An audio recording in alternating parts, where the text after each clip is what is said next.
விஜயின் ஜோதிடர் ரிக்கி ராதன் பண்டிட்டுக்கு அரசு பதவி வழங்கி உத்தரவு பிறப்பிக்கப்பட்டிருக்கிறது. பெரிய வீரா வந்துட்டாருனே. வாடா வாடா வாடா பெரிய வீரா, பெரிய வீரா வாடா.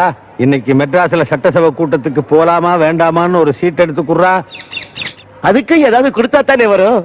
ஏண்டா இவ்ளோ பச்சைகிரிய?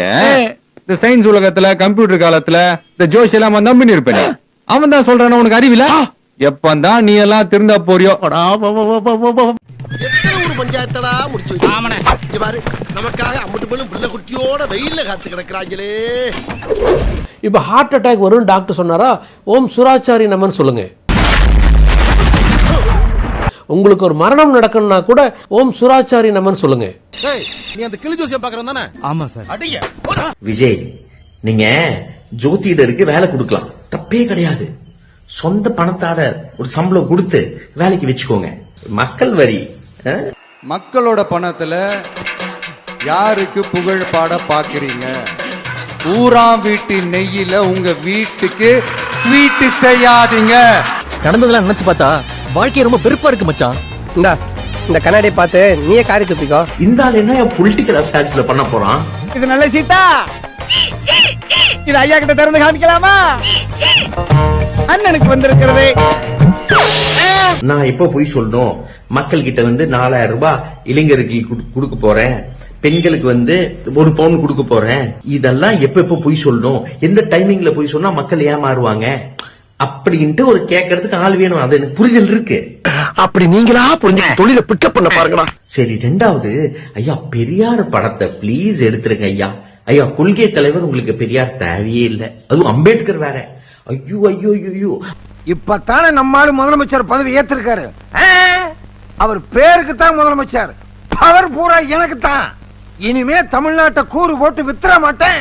விஜயனா, நீ மாசுனா பக்கா மாசுனா. ஜோசியக்காரனுக்கு அரசு உயர் பதவிகளை கொண்டு போய் வச்ச பாத்தியானா? உண்மையாவே நீ திறமசாலி தானா? விவரமான ஜோசியருங்க.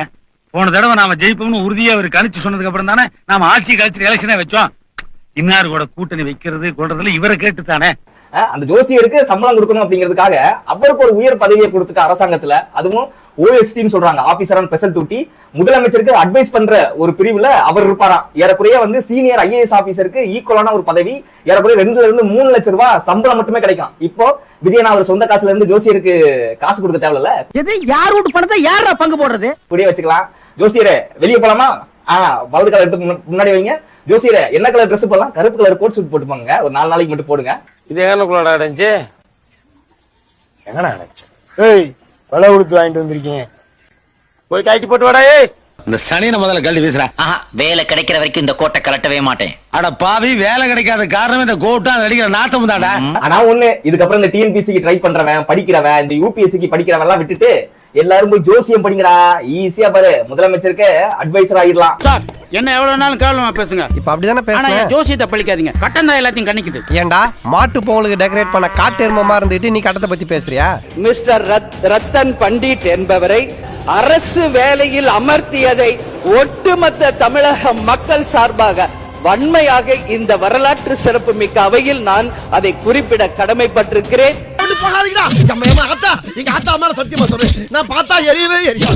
அப்படி உங்களுக்கு ராஜகுருவா இருந்தா உங்க பர்சனலா அவரை வச்சுக்கணும். கண்ணெல்லாம் பூத்து போயிருச்சு இல்ல? அப்படி ஒரு விஷயம் ரூபம் நம்ம வேட்டைக்கருக்கு மாதிரி வானத்துக்கும் பூமிக்குமா, அப்படியே நம்ம பெரிய பார்த்த மாதிரி இருந்துச்சு. தமிழக வெற்றி கழகத்தின் தலைவர் முதலமைச்சர் விஜயன் அவர்கள் இன்னைக்கு ஒருத்தருக்கு நியமன பதவி கொடுத்திருக்காங்க. யாருக்கிட்ட ஒரு ஜோசியக்காரர் கொடுத்திருக்காங்க. ஆடா பாவிகளா, 6 அறிவு உள்ள மனுஷனோட எதிர்காலத்தை ஒரு அறிவு உள்ள கிளி கிட்ட போய் ஒப்படைக்கிறீங்களா ஐயா?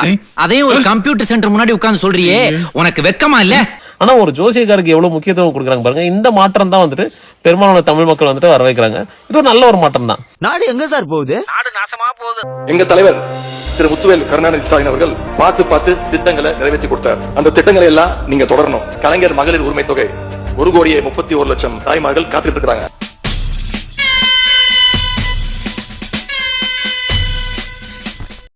வாழ்க்கையில எல்லாருக்கும் மாற்றம் வேணும் சொல்லிட்டு விஜய்க்கு ஓட்டு போட்டு ஜெயிக்க வச்சிட்டீங்க. எப்படியோ யாருக்கு மாற்றம் வந்துச்சோ இல்லையோ, எனக்கு மாற்றம் வந்துச்சு. எனக்கு இந்த 10ஆம் தேதி ஆனா ஸ்டாலின் ஒரு 1000 ரூபாய் போடுவாரு. அந்த 1000 ரூபாய் நொட்டிக்கு போயிடுச்சு காய்ச்சி. இப்ப அக்கௌண்ட்ல வெறும் 2 ரூபா தான் இருக்கு.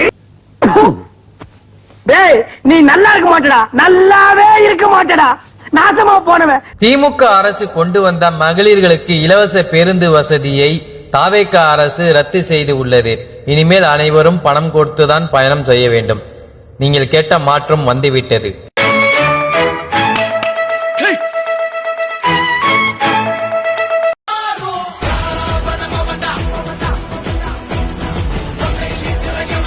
रुको जरा, सबर करो.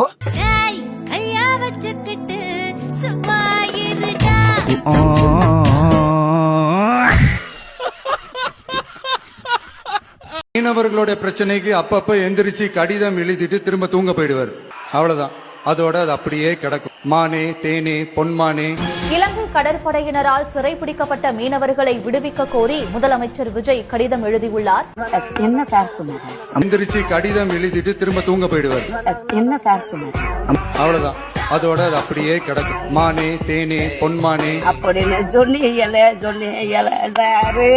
வரிப்பணம் தானே அது, மக்களிடமிருந்து வசூலிச்ச வரிப்பணம் தானே. மக்கள் சம்பாதிச்ச பணத்தை வரியா எடுத்துக்கிட்டு ஒரு சிறிய பகுதியை திருப்பி கொடுத்துட்டு எங்க அப்பா மாதிரி தரோன்னு சொன்னா அது என்ன மார்க்கெட்டிங் ஸ்ட்ராட்டஜி தானே உங்களுக்கு? அது எப்படி உரிமை தொகையாகும்?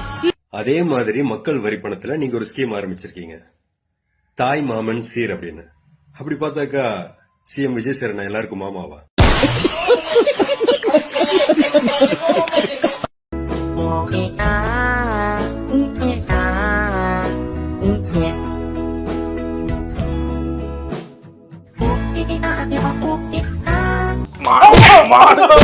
மாடுக்கு பிறந்த மாடு என்ன கிரிக்கி வச்சிருக்க? இல்ல மாடர்ன் ஆர்ட் நடு வீட்டுல கிரிக்கி வச்சுட்டு என்ன மாடர்ன் ஆர்ட்? என்ன எண்ணெயை மட்டும் போட்டு இந்த சாத்தாத்துறாங்க. வணக்கண்ணே, விஜய் ப்ரோ.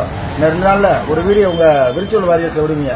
என்ன வீடியோ விடுவீங்கன்னா 4 லேடிஸை வச்சுக்கிட்டு, அண்ணே எனக்கு மாசம் 2500 ரூபாய் வேணாண்ணே, 6 சிலிண்டர் வேணாண்ணே, இந்த தமிழ்நாடு ஃபுல்லா இலவசமா பஸ் பயண திட்டம் அது வேணாண்ணே, நீ நல்லா இருந்தா மட்டும் போதுண்ணே, உங்க லேடிஸை வந்து பாதுகாக்கணும், நீங்க நல்லா இருக்கணும், இப்படி ஒரு வீடியோ வெளியிடுவீங்க.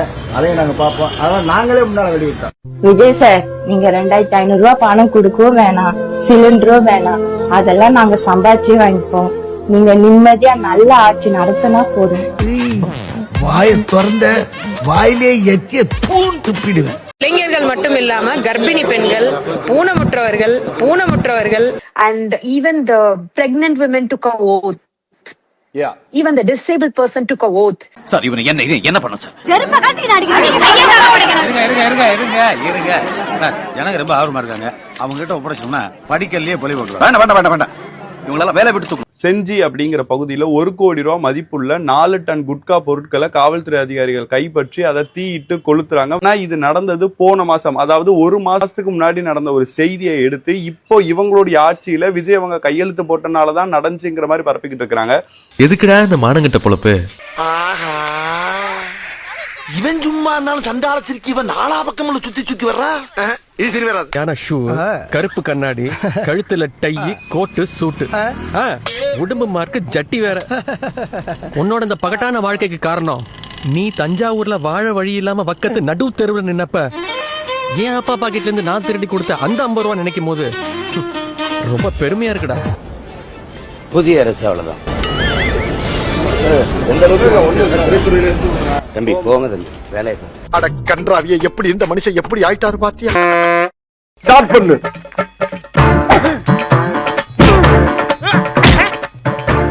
இங்கிட்டு வா. அப்படியா